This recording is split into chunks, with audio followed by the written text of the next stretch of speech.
This is a Breaking Now alert from Heartland News. We begin with breaking news at noon. The police chief at Southeast Missouri State University faces criminal charges connected to his actions during last December's police licensing exam at SEMO's Police Academy. Dr. Rich Flotron faces 2 felony counts of forgery and 2 misdemeanor counts of unauthorized use of the post-exam. Flotron's accused of submitting the test of 2 cadets during the exam given back on December 9th, 2025, and changing the answers on the exams of 2 cadets during that same testing period.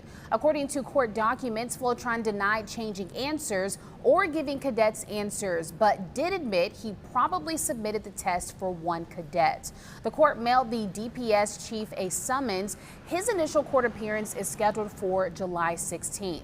Look for continuing coverage, including reaction to this breaking news later this afternoon on Heartland News. We first reported the allegations of misconduct at SEMO's Law Enforcement Academy since the beginning of the year. You can find all those stories on the KFES 12 News app, including Kathy Sweeney's interview with 2 cadets who took the exam. We will keep flowing the story throughout the day and bring you more later today on Heartland News.